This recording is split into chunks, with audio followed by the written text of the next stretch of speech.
Parda. Vamos a ser, casi diría, inusualmente puntuales, puntualísimos. Empezaré presentando yo al conferenciante de hoy. Lo primero que tengo que decir es que para mí es un placer enorme y una responsabilidad también la de presentar a Óscar Uceda, que es el padre de la criatura del ciclo de conferencias de historiadores catalanes en la historia de España, organizada, como veis, Historiadors de Cataluña, Antoni de Capmany. Esa es la asociación que preside Óscar y que ha organizado este ciclo cuya idea primigenia, como se ha dicho aquí en varias ocasiones, la tuvimos María Ángeles Pérez Samper y yo, pero saben todos ustedes que las ideas vuelan y lo importante es convertir las ideas en realidades. Quien convirtió la idea que larvamos cierto día, María Ángeles y yo, la convirtió en realidad, fue Óscar, y por eso lo quiero subrayar aquí. Óscar, ante todo, es un historiador, es un excelente historiador, es licenciado en Historia Contemporánea por la Universidad de Lleida. Espero y deseo que pronto doctor en Historia Contemporánea, con muchas publicaciones, sobre todo dedicadas al mundo de la historia de Lleida. Especialmente el tema que le apasiona es el tema de los sitios de Lleida. Lleida es una ciudad como Zaragoza, muy marcada por una historia de sitios, y en particular 3 sitios que él ha estudiado en 3 contextos históricos. Especialmente ha sido uno, los sitios de Lleida 1644 a 1647, en el marco de la historia de la Guerra dels Segadors. Supusieron estos sitios de la historia de Lleida, supusieron el comienzo de la decadencia o de la declinación, digamos, del proceso de separación de Cataluña de la monarquía española, una inflexión que en definitiva conduciría hasta 1652, que como saben fue el final de ese periodo de separación de Cataluña de la monarquía española. Después, el otro sitio que le ha interesado muchísimo es el sitio de 1707, que es el sitio en el marco, en otra coyuntura trascendental, el marco de la Guerra de Sucesión, y el sitio de Lleida pues supone en definitiva el triunfo borbónico después de la confirmación o la coronación del triunfo borbónico después de la batalla de Almansa. Y por último, el sitio el que hoy va a estar aquí en la trastienda, digamos, de la conferencia sobre Agustín de Aragón, el sitio de 1810 de Lleida, que en definitiva en el marco de la Guerra del Francés o de la Guerra de la Independencia. Pero aparte de historiador lleidetá y hombre muy devoto de su ciudad de Lleida, la característica principal de Óscar Uceda, que quiero resaltar aquí, es su beligerancia desmitificadora de los mitos, de los muchos mitos del nacionalismo catalán. Él se ha caracterizado por ser permanente crítico de esas visiones maniqueas, simplistas, que han caracterizado la historiografía nacionalista catalana. Esto le ha supuesto, pues, particularmente en el marco de la Guerra de Sucesión, en el marco del mítico 1714, pues cuestionar pues, el discurso victimista o la épica narcisista con la que muchas veces se han revestido estos hechos. E incluso yo quisiera destacar aquí alguna publicación, algún artículo que le he leído que me encantó, sobre que supuso la recuperación de la atención en algún personaje o algún hecho de la Guerra de Sucesión que desconocemos mucho. Por ejemplo, esa muerte del conseller en cap Francesc Nicolau de San Joan en 1706, en el marco del sitio de la Barcelona de 1706, porque solo sabemos del sitio del 13-14, pero hubo otros sitios antes y otros sitios que supusieron, como este, la muerte de nada más y nada menos que todo un conseller en cap, que sin embargo se nos ha quedado silenciado, olvidado, marginado. Y gracias a Óscar, entre otros historiadores, lo podemos recuperar. Óscar, aparte de su condición de historiador, o precisamente por esa condición de historiador desmitificador que estoy subrayando, pues destaca por su activismo cultural y político, enorme activista, trabajador que está vinculado a la sociedad civil catalana, como saben todos ustedes, a la Junta Directiva de Sociedad Civil Catalana y al partido político de Ciudadanos. Pero por encima de todo, Óscar es un amigo, yo quiero subrayarlo aquí, es un amigo. Y nos va a hablar de Agustina de Aragón, y evidentemente estarán ansiosos por oír hablar a Óscar de Agustina. Yo voy rápidamente a darle la palabra. Pero no podía evitar decirles que Agustina de Aragón es un personaje para las personas de mi generación, y diría más hasta para los varones, para los hombres de mi generación, un personaje singularísimo, que hasta ha marcado, diría, la educación emocional de nuestra generación. Yo soy hijo de maestro de escuela y he de decir que mi padre, pues en mi infancia estuvo marcada por 3 mujeres, y me imagino que los mayores de aquí, de la sala, pues podrán sentirse solidarios en este sentido. 3 mujeres que fueron nada más y nada menos que Isabel la Católica, una reina, Teresa de Jesús, una santa, y, por supuesto, Agustina, una heroína. La educación nuestra no diría que ha sido traumática por este motivo, ¿no? por estas 3 mujeres, pero ciertamente, sin duda, educación emocional, sentimental, le debemos mucho. Yo diría más que la gente de mi generación, sobre todo cuando llegamos a la universidad, muy marcados precisamente por esta educación épica, heroica, que representan estos 3 iconos, digamos, por lo menos yo lo hice, y supongo que muchos de mi generación, cuando llegamos a la universidad nos politizamos y pretendimos abdicar o renunciar a esta memoria épico-heroica de nuestra infancia, con Agustina como referente fundamental.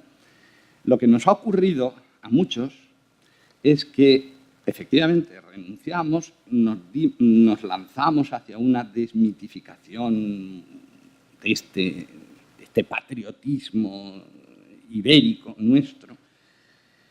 Y luego lo que nos ha ocurrido es que nos hemos ido haciendo mayores y hemos constatado que, así como habíamos erosionado con nuestras publicaciones, con nuestros libros, los mitos de ese viejo nacionalismo hispánico, seguían ínclitos en los altares de los nacionalismos periféricos. Todos los iconos estaban maravillosamente bien tratados, adorados y venerados. Y muchos nos hemos preguntado, ¿pero qué hemos hecho nosotros? ¿Qué hemos hecho como para que efectivamente unos hayan seguido adorando a sus iconos y en cambio nosotros los pretendíamos enterrar? Y no puedo dejar de decir ahora, aquí y ahora, pues que siento una extraordinaria ternura hacia justamente esos mitos que en su momento desprecié porque me parecían la España rancia, la España enterrable, y ahora pues les tengo auténtica devoción. Por lo tanto, estoy ansioso, como ustedes, para oír a Óscar que nos hable de Agustina, que ha sido siempre el mito del nacionalismo español por excelencia, el mito aragonés, presuntamente aragonés, con la película de Agustina de Aragón, de Juan de Orduña, 1950, que representaba a Aurora Bautista, era la actriz que encarnaba naturalmente a Agustina, y que hoy Óscar nos va a demostrar que, entre otras cosas, Agustina, por no ser, no fue aragonesa, sino que fue catalana, lo cual a muchos o a algunos de este país nuestro llamado Cataluña, pues les produce sin duda un extraño desconcierto, un extraño desasosiego. Óscar, tienes la palabra.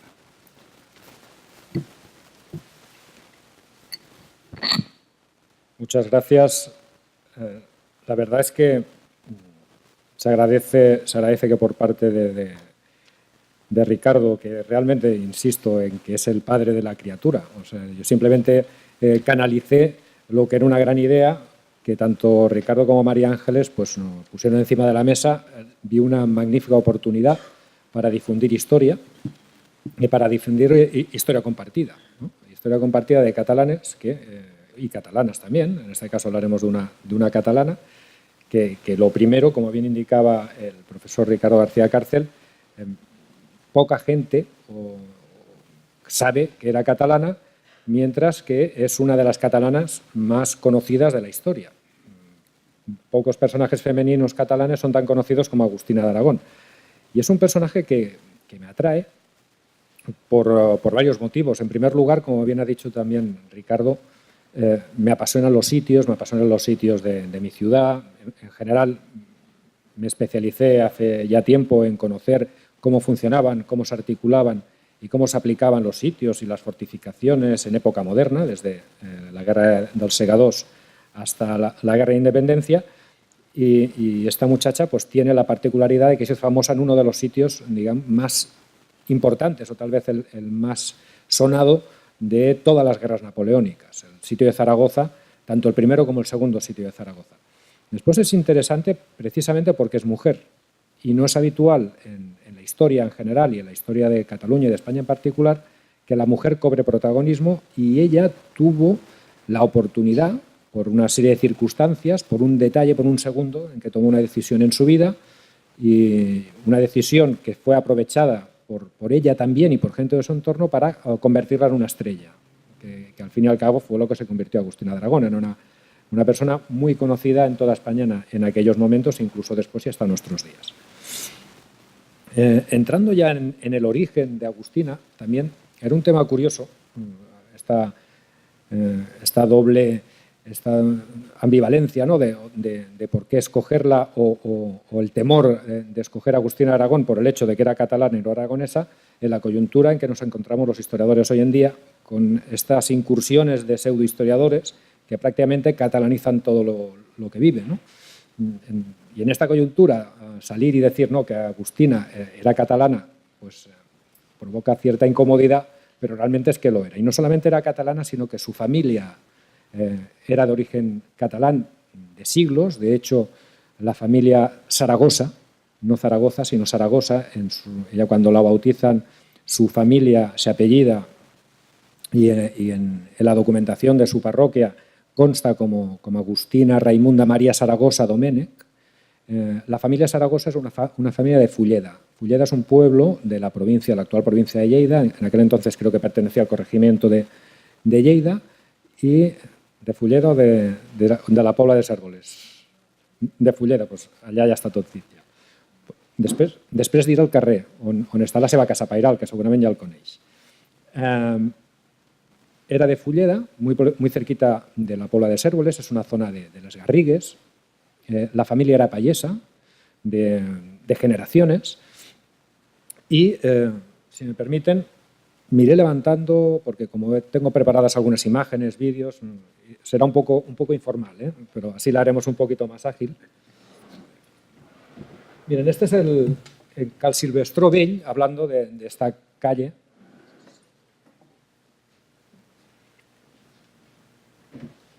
¿Se oye? ¿Sí? ¿Ahora? ¿Sí? ¿Ahora? Ahora sí. no está en verde, era fácil. Es el carrer de Sant Pere. Es simplemente la casa pairal de la familia paterna, de la familia de los Zaragoza.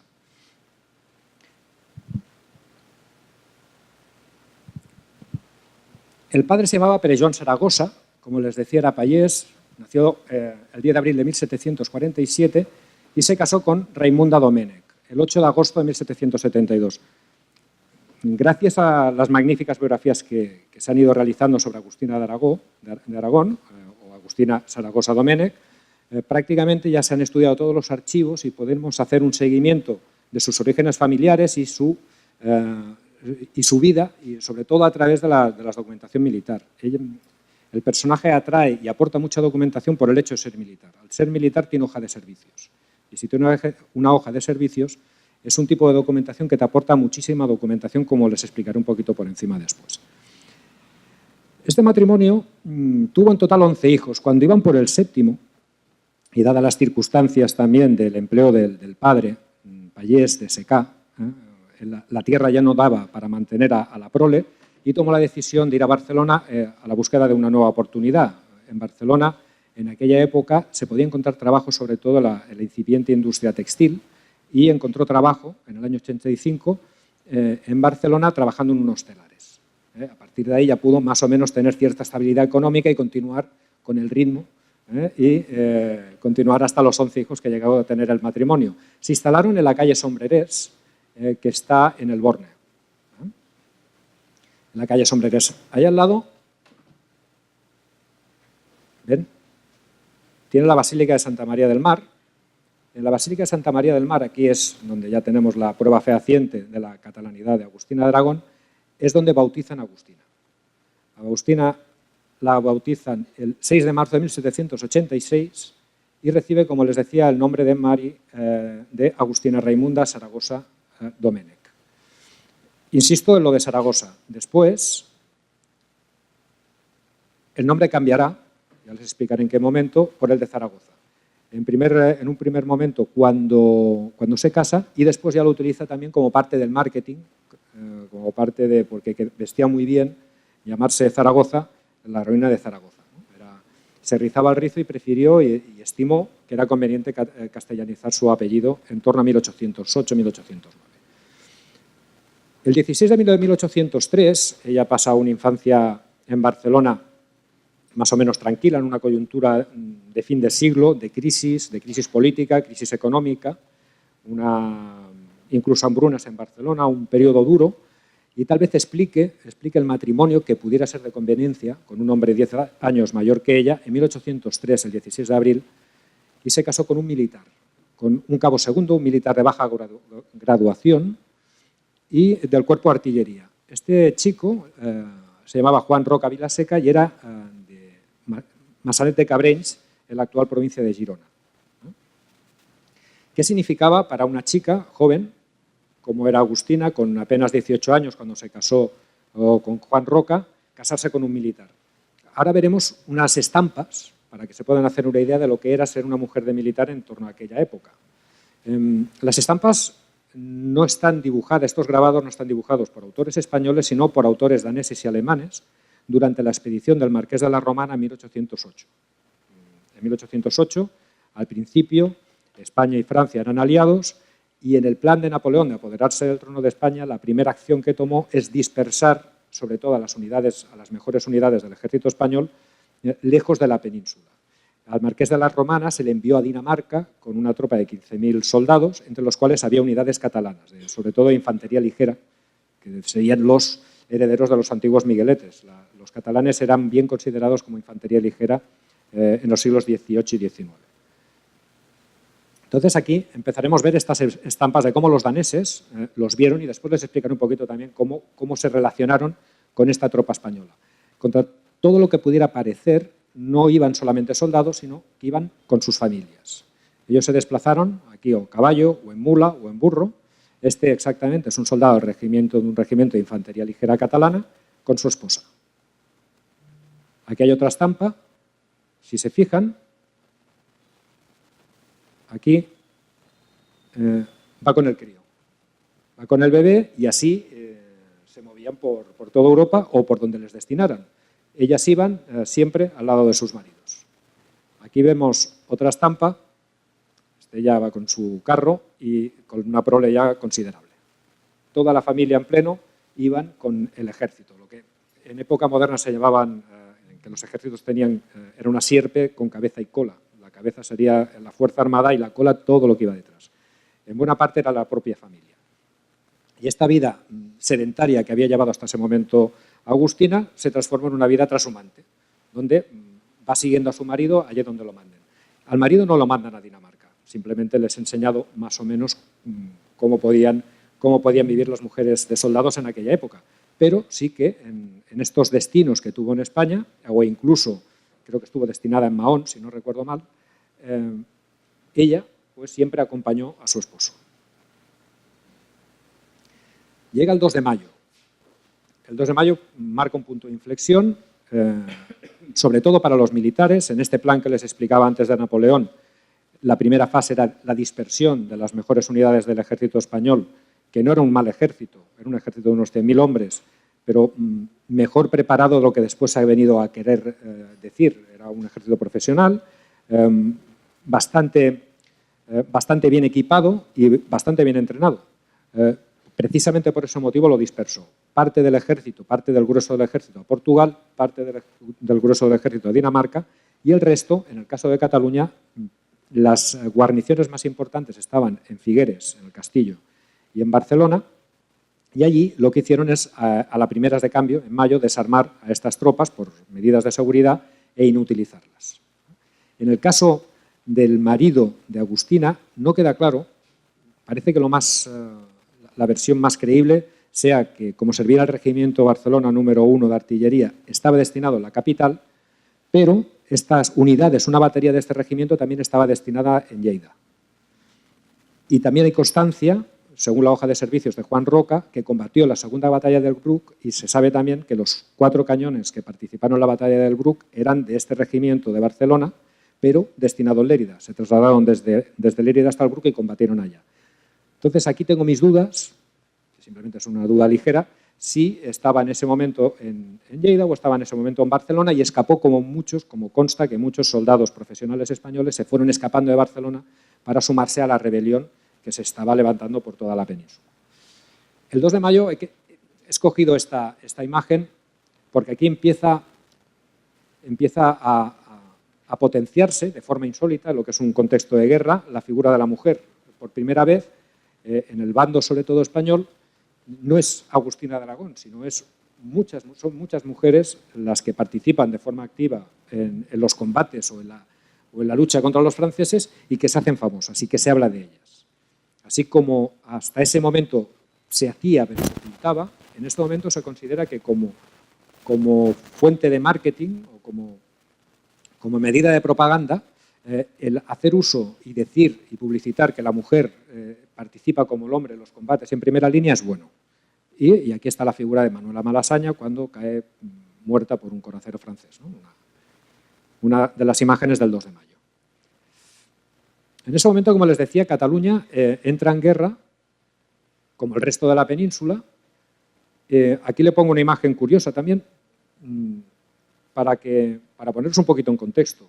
Cataluña es una de las regiones del Principado de Cataluña que de forma más virulenta y más activa se enfrenta a los franceses y donde la exaltación patriótica, en este caso española, se manifiesta con más fuerza. Un par de datos. Cataluña, a diferencia del resto de España, tenía un sistema de reclutamiento de milicias que venía de antiguo, de la época de la Corona de Aragón y que se recupera para la Guerra Grande, la Guerra de la Convención de 1794 a 1795, que es el sistema de migueletes y de somatenes. Esto significa que los consistorios municipales tienen herramientas para poder levantar en armas una milicia, cosa que en el resto de España no existía, tuvieron que improvisar sobre la marcha. Eso permitió a las ciudades catalanas que se alzaron contra los franceses en levantar un ejército de forma muy rápida. Por un lado, a las grandes ciudades levantar milicias de voluntarios, que eran los migueletes, y en el tema de los pueblos, los somatenes, que simplemente consistía en dar el toque de alarma. En este caso, es una pieza muy curiosa, que es una bandera pintada la noche antes de partir el somatén del pueblecito de Verdú, también en la provincia de Lleida, hacia el Bruc, la segunda batalla del Bruc, y esto lo pintó un seminarista, es Sant Fabrià, Fabrià, ¿no? Si no recuerdo mal, el lema por el rey y por la ley y somatén de Verdú con el escudo del pueblo. Este estandarte que pues, estuvo presente en la segunda batalla del Bruc, estuvo presente en el sitio de Tarragona y consiguieron salvarla y apareció, pues, se perdió durante bastantes años y apareció a principios del siglo XX medio perdido en el ayuntamiento, arriba en las guardillas. La segunda batalla del Bruc la cito, la del 14 de junio, esto que les explicaba de los 4 cañones, porque según la hoja de servicios de Juan Roca, consta que él estuvo allí y consta también, no que estuvo en la batalla, pero sí que estaba con su marido Agustina. De hecho, Agustina estuvo con Juan Roca hasta Esparraguera, unos días después, y a partir de ahí sus vidas se separan, y se separaron durante bastantes años. Juan Roca continuará sirviendo en diferentes frentes y ella se trasladará a la ciudad de Zaragoza por aquella época. Se supone que se va a Zaragoza porque allí vivía su hermana, también esposa de militar. El caso concreto pues, no queda claro, pero muy probablemente ese sea el motivo. Y aquí le pongo un cuadro de franceses, un poco para desmitificarlo de la batalla del Bruc, sobre todo la primera, que es la del Timbalé, que todo el mundo ha oído hablar del Timbalé. Pues el Timbalé, olvídenlo, que es un mito posterior. Y en realidad lo que pasó es mucho más sorprendente e incluso mucho más curioso, sobre todo en tema de explicación de una batalla tradicional. Lo único que les sucedió a los franceses, una columna de 3.800 tipos, es que no tenían previsto ningún tipo de resistencia armada, pensaban que estaban prácticamente un trayecto hasta Zaragoza, un tema policial y poco más, y al tocar a Somatén, al tocar alarma a los pueblos de alrededor, lo malinterpretaron pensando que simplemente pues, estaban de fiestas o cualquier historia y continuaron la marcha, y justo en el Bruc, al tocar al Somatén, el ciudadano, el señor del pueblo, está obligado a coger el arma, irse a la plaza del pueblo y de allí partir hacia donde esté el peligro. Funciona así. Al hacerse de esta manera y en muchos pueblos, sin creerlo ni pretenderlo, estos señores se vieron rodeados por todos los lados. Y cada somatén de cada pueblo que llegaba les iba disparando. Y aquí aquí se ve que están todos apelotonados, formaron un cuadro de estos 3.800 hombres porque no sabían desde dónde le estaban midiendo los tiros. Cuando creyeron que no podían tomar, que era una posición complicada de tomar, lo que hicieron es tomar la retirada con esta formación que vemos aquí, mucho más grande, hasta Esparraguera. En Esparraguera ya no pudieron aguantar la presión y se rompieron y llegaron a la carrera hasta Barcelona. O sea, la primera batalla del Bruc no fue cuestión de un señor tocando el timbal, sino que se les ganó a tiro limpio. En este contexto ya empezamos cuando empiezan los sitios de Zaragoza.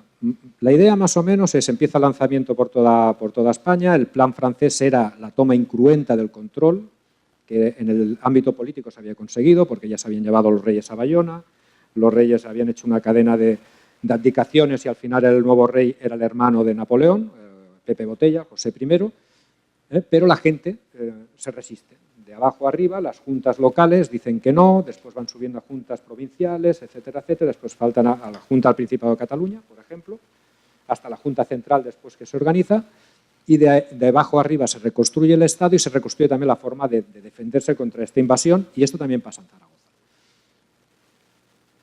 Los sitios de Zaragoza, los dos, empezarían en junio y acabaría el 13 de agosto de 1808, el primero de ellos. Los franceses empezarían con una fuerza, como les decía, relativamente pequeña, ya que se pensaban que era una operación de trámite, unos 5.000, 6.000 hombres.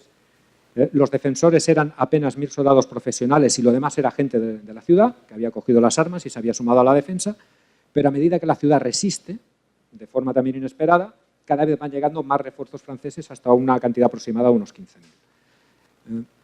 Lo curioso también en cuestiones de sitios tradicionales, en el caso de Zaragoza, es que Zaragoza no tenía defensas modernas rodeando la ciudad. Eran murallas medievales muy anticuadas, no estaban preparadas para resistir un asalto moderno ni con cañones modernos, apenas podían resistir unas pocas horas, pero de forma sorprendente, defendiéndose casa por casa, consiguen frenar el avance francés y al final, pues, contra todo pronóstico, gente que no es profesional empieza a causar problemas a unos soldados que eran considerados de los mejores de Europa. También hay que decir también para romper mitos, porque a mí me gusta lo de romper mitos, que de ejército francés se llamaba francés, pero de franceses había relativamente pocos. Sobre todo en el caso de Zaragoza, mucho polaco, mucho italiano. En el ejército francés en Cataluña prácticamente la mitad eran italianos. Y en el ejército que atacó Zaragoza pues también había gente de toda Europa. Era un ejército multinacional. Llegamos al momento cumbre, ¿no? Aquí le vamos a poner unas cuantas imágenes. El momento en que el 2 de julio ya llevamos casi un mes de asedio. Las mujeres participan de forma activa, no es solamente Agustina, sino muchas mujeres las que participan y se hacen famosas en Zaragoza defendiendo la ciudad de forma activa, ya sea ayudando a los heridos, ya sea llevando munición a primera línea, ya sea exponiéndose. Después veremos qué imagen tienen los franceses de las mujeres que ven desde el otro lado de la trinchera. Y llega el momento también del Portillo. En el Portillo hay una posición débilmente fortificada que está siendo asaltada por los franceses, defendida por un cañón del 24. Cuando se habla de cañón del 24 se refiere al peso de la bala que dispara el cañón. La bala es una esfera maciza de hierro que pesa 24 libras, es decir, menos, mejor dicho, no llega a 12 kilos, para que se haga una idea de esfera maciza. Y era un cañón grande. Un cañón de 24 eran también llamados cañones de batir o de sitio, para atacar murallas. Era un cañón bastante grande. En el momento que se acerca Agustina, aquí tienen, primero les enseñaré varias representaciones de cómo los diferentes autores inmortalizaron el momento de ella. Sí. Fíjense también que la imagen de Agustina es una imagen casi de heroína y de diosa griega, ¿no? Una imagen idílica también, aquí exaltada, exponiéndose. Aquí ya más tranquila, pero también una imagen idílica de la heroína. Esta es muy buena, esta es de Goya, que la titula en sus desastres de la guerra, ¡Qué valor! La pone de espalda, no la pone de cara. Después, a lo mejor, Goya, que era muy así, veremos por qué. Un cañón también enorme, ¿no? Para que se vea los muertos al lado, los servidores muertos. Este cuadro es de Ferrer Dalmau, también por una chica joven, maja. Agustina, si no recuerdo mal, estaría en los 22 años entonces, ¿no? Acaba de disparar.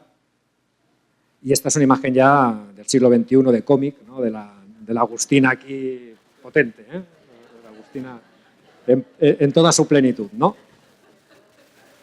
También en escultura. Esta es la escultura de Fulleda.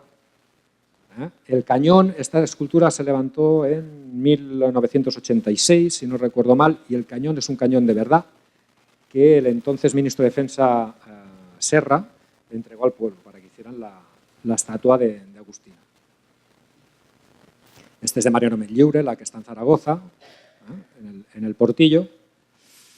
Y aquí les voy a poner el instante también, según Cifesa, de Agustina de Aragón, cuando dispara el cañón en la película que comentaba Ricardo, ¿no?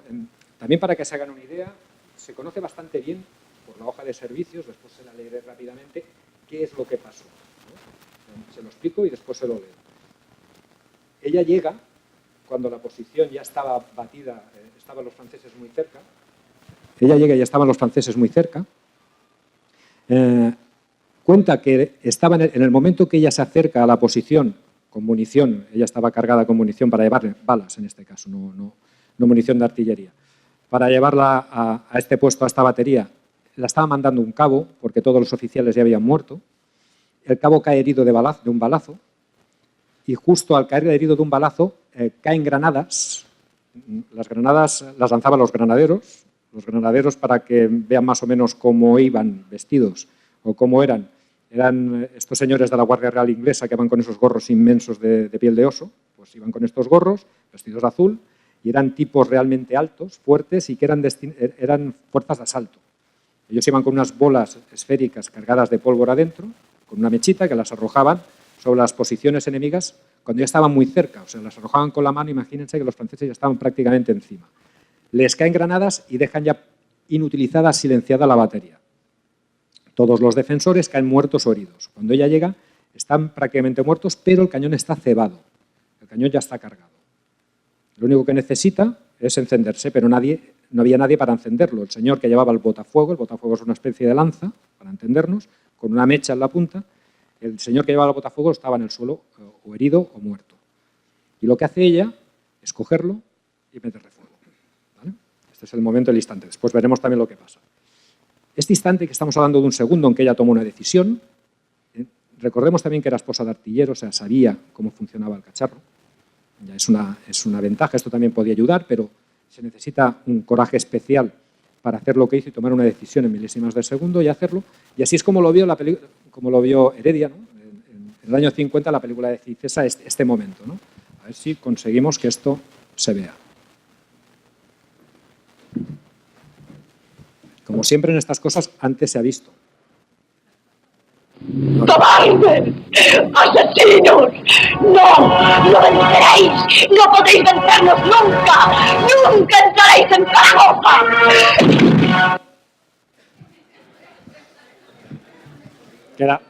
Queda claro. Si Agustina les llega a pegar ese rollo a los franceses, no le hubiera salido bien el tema, ¿eh? Bueno, evidentemente no fue así. No fue así. La coyuntura, como les explicaba, una situación tensa, ella coge, le mete, patapum. Sí que este cañonazo frena en seco el avance francés, que como ella explica también, avanzaron en columna. Ya estaba delante una columna francesa, una formación muy densa de soldados que ya prácticamente estaban encima. Y justo cuando los franceses estaban confiados en que ya no iba a disparar otra vez ese cañón, que ya no había nadie para defenderlo, ven a aparecer a esta chica y patapum, les mete el disparo y causa una carnicería. Y causa una carnicería porque también, según la hoja de servicios de Agustina de Aragón, estaba cebada con doble carga de bala y de metralla. Es decir, llevaba la bola y llevaba un bote de metralla. Después les pondré un vídeo de cómo funciona. Es un vídeo norteamericano de la Guerra Civil Americana, unos 60 años después, pero que tecnológicamente el cañón funciona más o menos igual y pueden ver el efecto y cómo funciona un bote de metralla contra una formación mucho menos densa de la que atacó esa posición del Portillo aquel día del 2 de julio de 1808. No, ya está. A ver. Bueno, antes de nada, Agustina.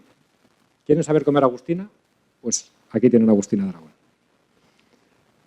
Este retrato lo encontró Luis Orando. Luis Orando es un zaragozano, es experto en vexilología y uniformología.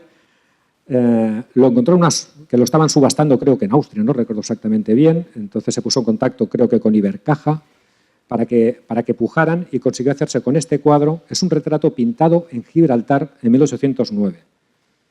Ella ya está vestida a lo soldado. Si estuviera aquí Luis, les explicaría exactamente que el uniforme es impecable según el que tenía que llevar, creo que en aquel momento creo que era alférez de artillería, que era el cargo que le dieron, el grado que le dio Palafox después del asedio. Por la hombrera de esta solo tiene un hombrero a un lado, si se fijan, lleva el morrión. Lo lleva muy femenino también, no lleva la casaca cerrada, la lleva abierta, lleva con su estilo, pero también verán que es una chica normal y corriente. Ya no es la heroína, ya no es la diosa griega, sino es una chica más, una chica normal, una chica del pueblo, que en un momento excepcional tomó una decisión también excepcional que la convirtió en famosa. Aquí todo el mundo quería estar con ella, por aquel entonces todo el mundo quería conocer a Agustina, todo el mundo quería saber de Agustina y prácticamente se convirtió en una estrella que iba por los frentes, como después explicaremos, ¿no? Aquí vemos lo que les explicaba, cómo funciona un bote de metralla. Vídeo. No haga mucho caso de la indumentaria. Joe Davis and his men are now 400 yards from the Union guns. Es interesante porque verán la mecánica de cómo funciona. Aquí carga, el soldado carga. Canister is the most devastating weapon of the day. Basically tin cans packed with 28 iron balls. Son esferas de plomo.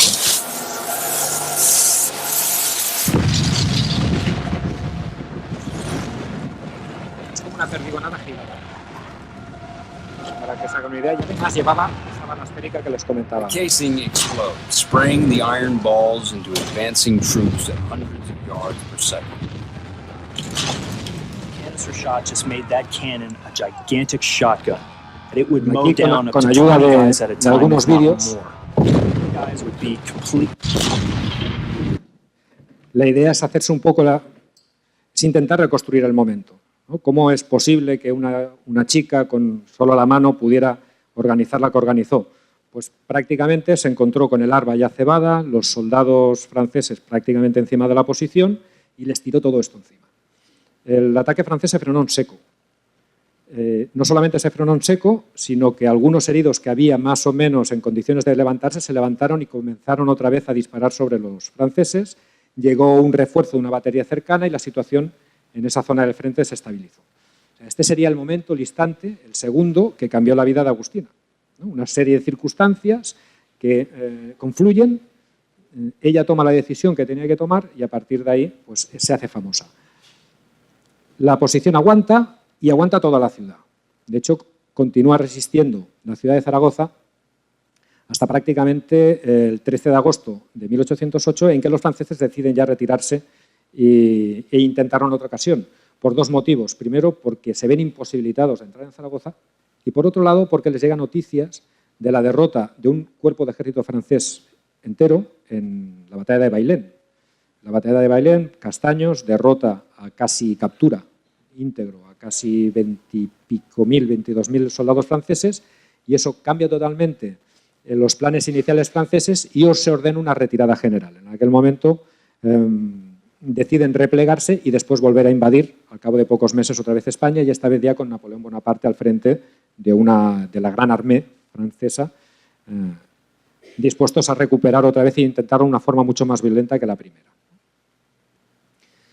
Como les decía, en ese momento nace una estrella. Entonces aquí sí que... Ven aquí, estas son las medallas. Aquí, a ver si veo el puntete. Esto se lo regaló, si no recuerdo mal, la hija Carlota Cobos, la hija de Agustina, al Ministerio del Ejército.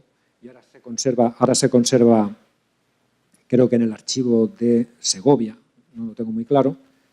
Y documentación, si quieren y tienen curiosidad por saber la firma de Agustina Zaragoza. A partir de 1808 empieza a firmar ella como Agustina Zaragoza. Ella castellaniza su apellido y también empieza a crearse esta imagen de heroína, ¿no? Entonces,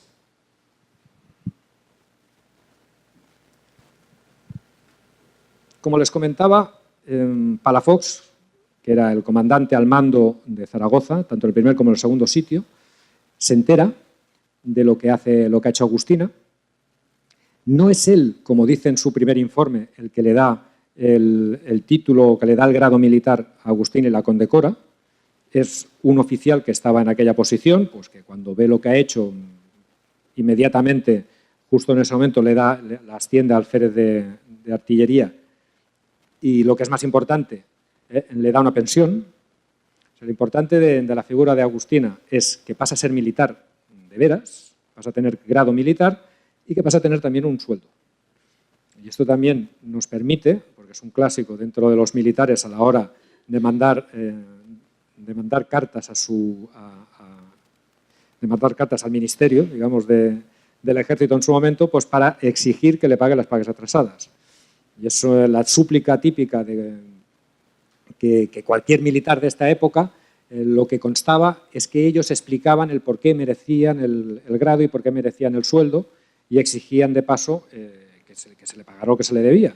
Y gracias a esto y a lo que dicen otros sobre ella, que adjuntan documentación de otros militares que opinen sobre lo que ella ha hecho, pues podemos reconstruir toda su actividad militar e incluso fuera de la milicia, ¿no? Entonces esto nos da mucha documentación y mucha información. Al principio, como les comentaba, se le da el grado de alférez de artillería, acaba siendo hasta su muerte subteniente de infantería y aquí hay una serie de vicisitudes que, a partir de este momento, que ya es una mujer conocida y famosa, pasa a lo largo de la guerra.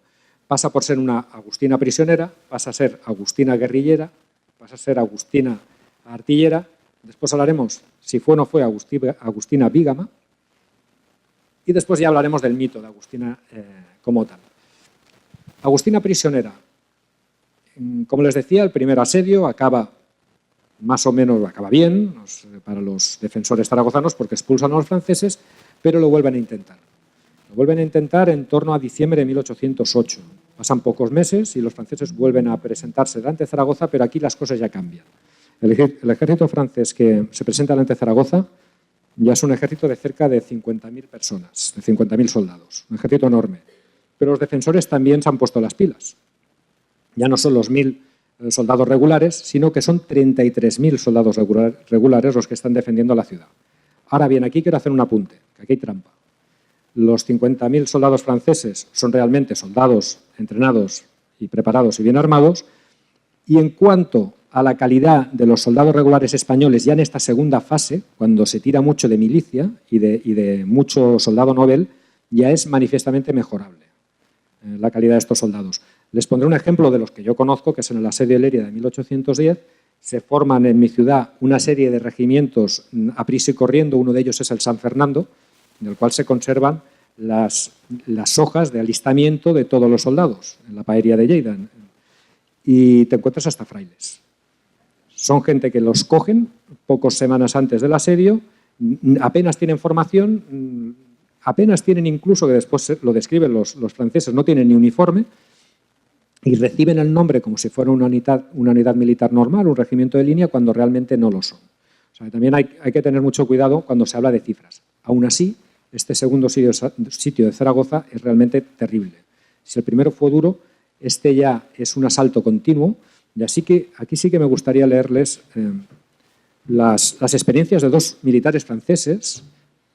En primer lugar, al comandante francés, al mariscal Jean Lanné, que describe así lo que se encuentra en Zaragoza.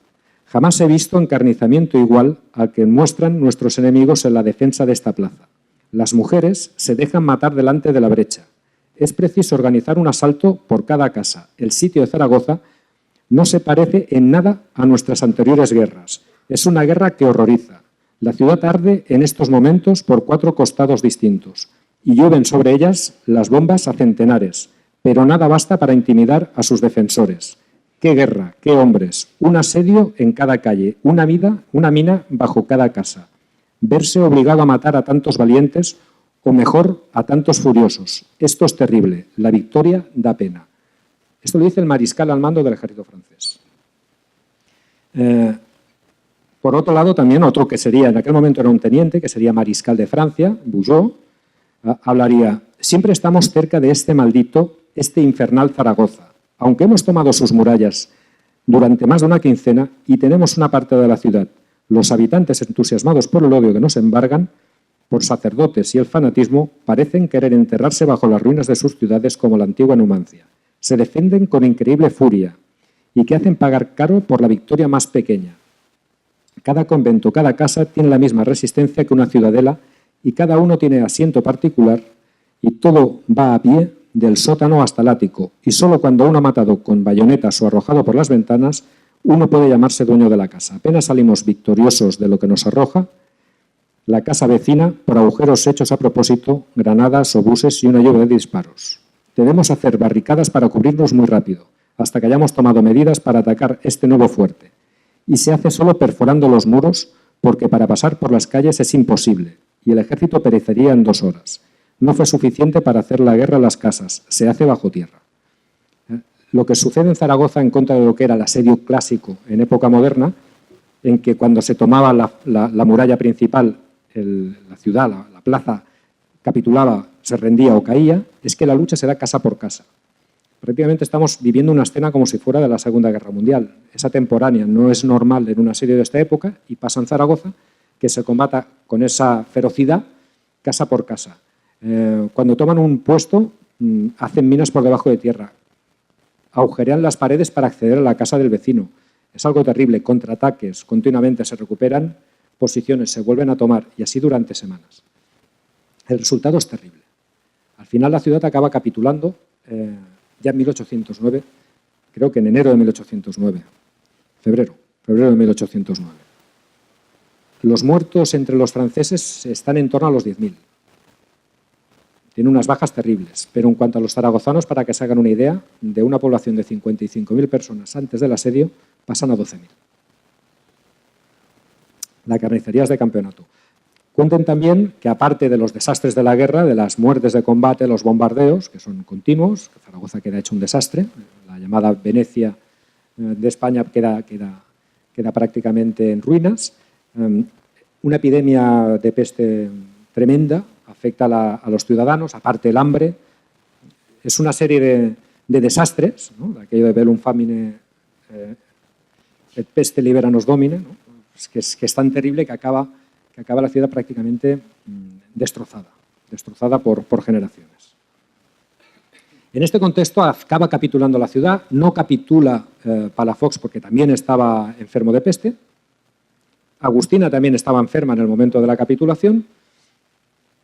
Me he olvidado un detalle importante y que también le da más dramatismo al asunto. En estos momentos Agustina tiene un crío de 4 años que está con ella. El crío también empieza a estar enfermo por esta época. Los capturan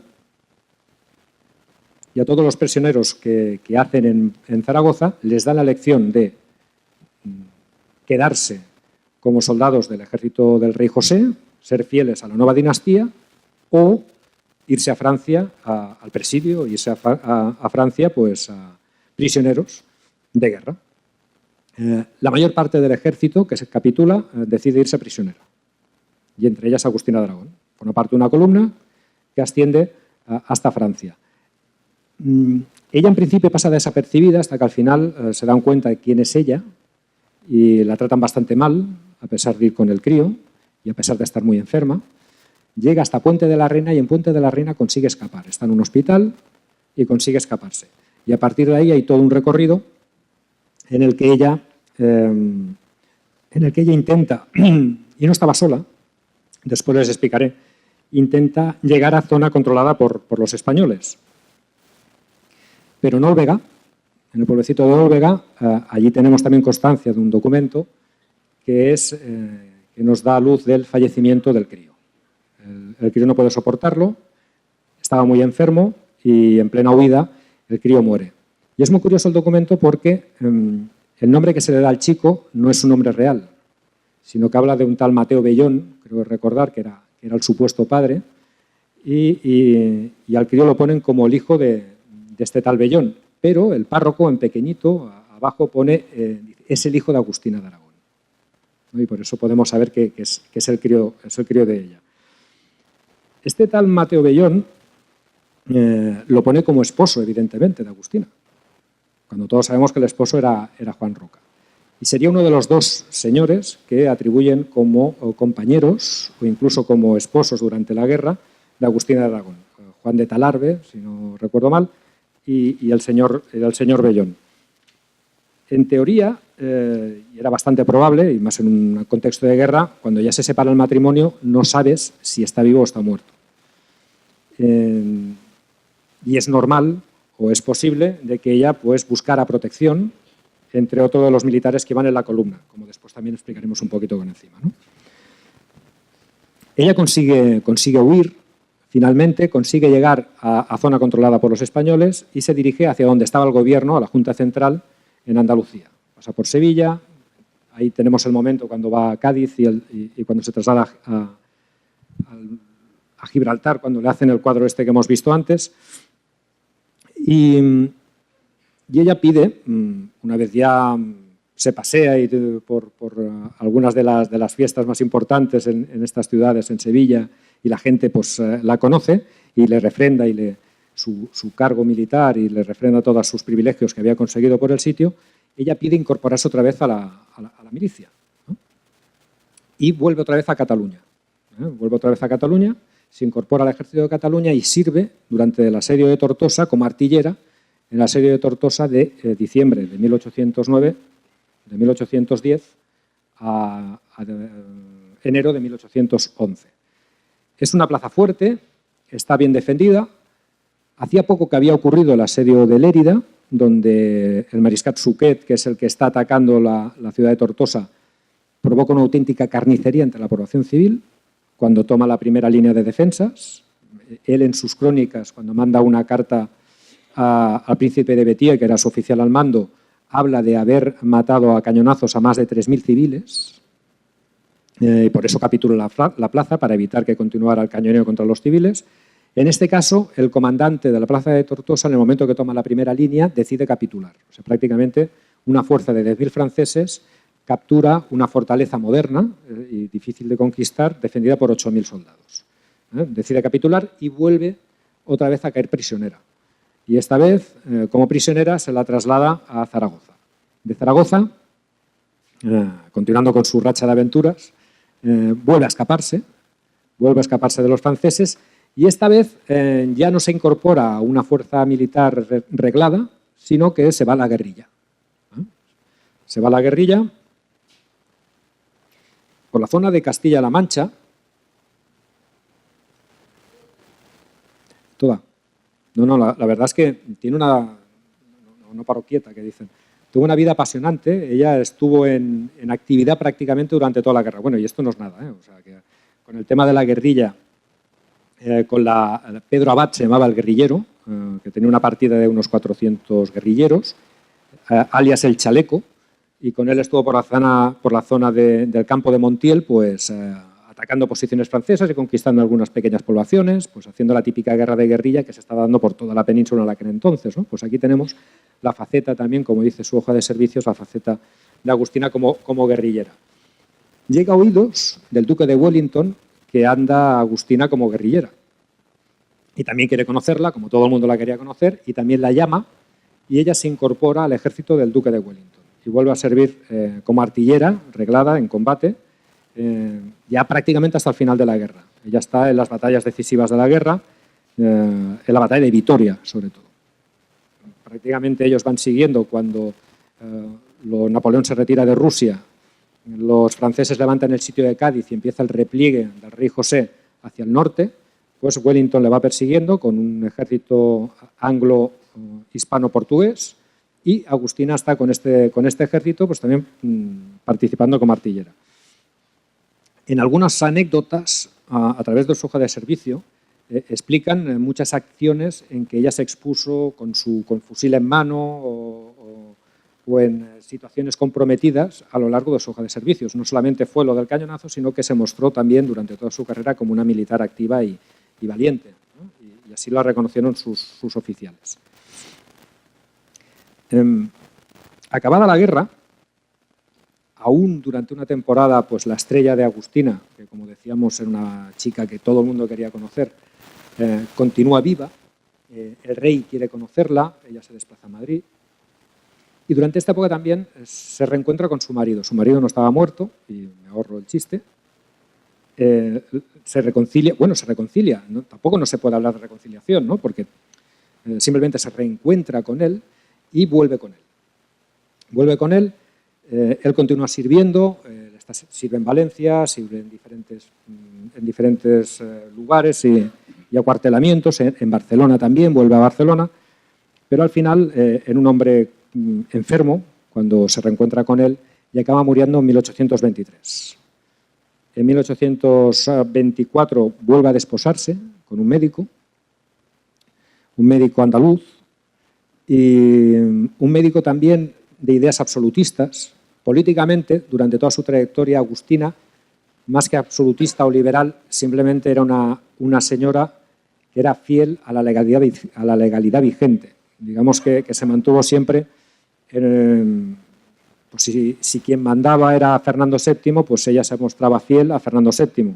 Si quien mandaba y le incomodaba ir en contra de corriente. Por eso en el año 33, cuando muere el rey y pasan a gobernar los liberales en España, su marido es claramente carlista y es un hombre que prácticamente tenía una fortuna considerable y la pierde por seguir esta causa carlista, y ella no está a gusto con esto. Y no está a gusto porque no está a gusto con el que legalmente es el que tiene que mandar, ¿no? Entonces, muchas veces, o por el perfil, lo que comentábamos antes de dónde podíamos enmarcar a Agustina, absolutista tampoco, porque cuando llegó a decidirse entre uno y otro, simplemente prefirió quedarse respetando a la legalidad vigente hasta el punto de separarse, no legalmente, pero sí físicamente, de su marido.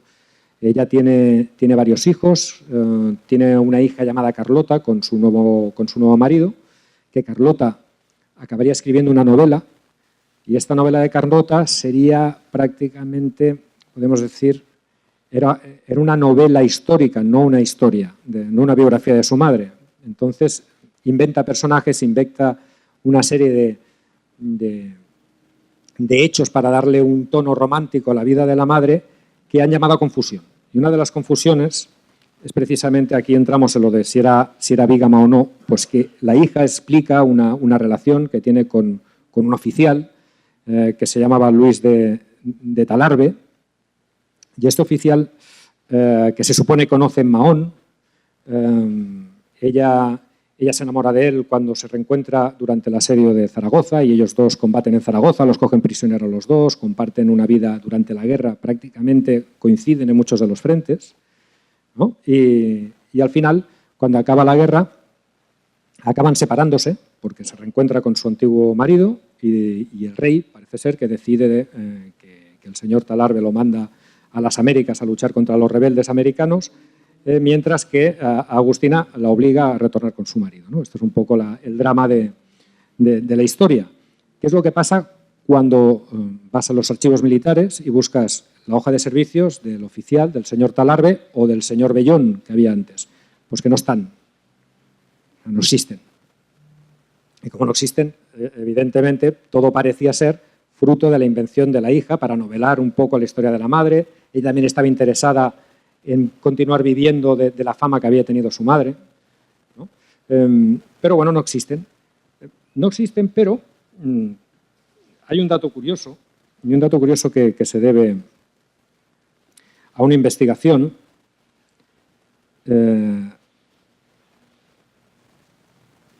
no existe este tal Talarbe, pero sí que existe un señor que se llama Carratalá. Que dirán, bueno, ¿y qué tiene que ver el señor Carratalá con el señor Talarbe? Pues que su hoja de servicios, punto por punto, parece idéntica a la del señor Talarbe. Este es el primer punto curioso.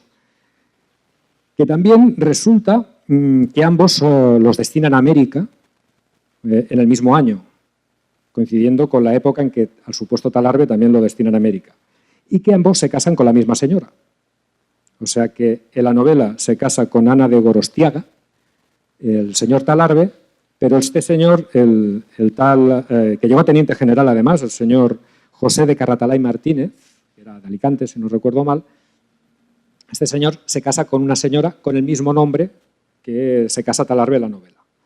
Y todo parece indicar a que lo que hace Carlota es cambiar el nombre de lo que realmente fue el amor de la vida, de su vida de Agustina de Aragón, para protegerla o para proteger el nombre de unos y de otros, ¿no? Pero sí que, según esta autora, y es bastante verosímil porque ha cruzado toda la documentación, es muy probable que sea cierto que lo que descubre Ana María Freire López, que es la investigadora, pues dé en el clavo y esta historia más o menos fantasiosa sea verdad. Discutiendo en el punto que si era bígama o no, es decir, si se llegó a casar con Talarbe o no, ya que aquí no existe ningún tipo de documentación que pueda probar que se casó con el señor Carratalá, ¿no? Pero sí que parece muy verosímil y muy probable y muy humano también en una coyuntura complicada en el que buscan, sobre todo lo que ella buscaba es protección, en muchos casos, en todos los aspectos, tanto en el aspecto físico como en el aspecto económico. No era lo mismo ir ella sola al principio con un crío, después, desgraciadamente, ya sin él, con un sueldo que no llegaba nunca a que juntar esfuerzos con otra persona, ¿no? Entonces, es bastante verosímil que esto fuera verdad.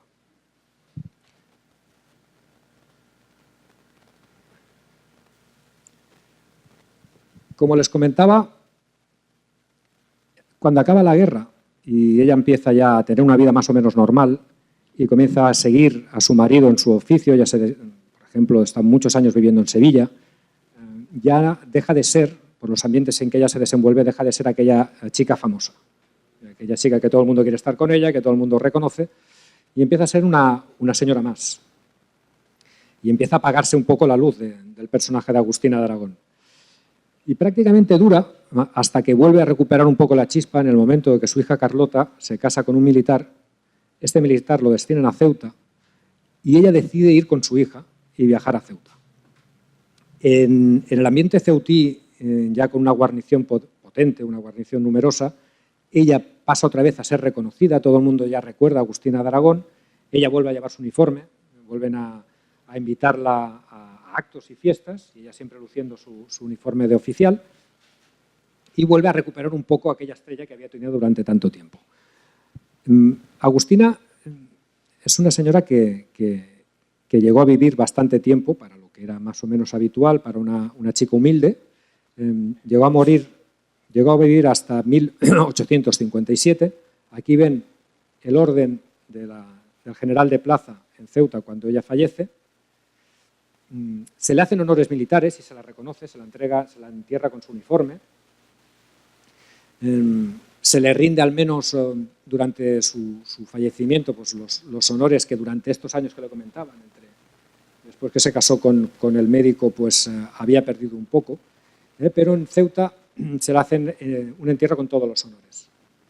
Años más tarde, ahora si van a Ceuta sus restos no los van a encontrar allí, ahora los encontrarán en Zaragoza. Se trasladaron en 1908 y no solamente junto con los de Agustina de Aragón, sino con ya, por ejemplo, la condesa de Bureta y otras heroínas de los asedios y de los sitios. Se la traslada al Portillo. Y aquí está Casta Álvarez, Malona Sancho. El tema de la condesa de Bureta también es curioso, porque es otra de las grandes heroínas de los sitios de Zaragoza, que tampoco es maña. Ella es nacida en Gerona y estuvo prácticamente toda su infancia, parte de su juventud, en Gerona. En 1908, en el centenario, después de la crisis de Cuba, se hace una serie de fastos en Zaragoza para intentar emular, recordar lo de los sitios, y uno de los actos, como les comentaba, es hacer la estatua que antes hemos visto, el monumento de Mariano Benlliure, y también llevar los restos y llevarlos con todos los honores a este mausoleo que hacen para las mujeres heroínas. Antes de finalizar, también quisiera hablarles un poquito del papel, como les decía antes, les apuntaba, de la mujer durante la Guerra de la Independencia.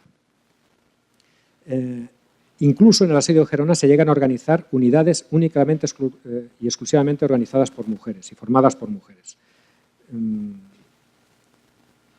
Desde las mujeres del Arbós, no sé si lo habrán oído hablar, que se dedicaron a echarle agua hirviendo a los soldados, a los coraceros franceses que pasaban por debajo de sus ventanas, a multitud de escenas por toda España donde las mujeres participaron. Existe el caso de un pueblecito de Andalucía donde un destacamento francés se lo cargaron durante la noche y llegaron a levantarse cuando amaneció.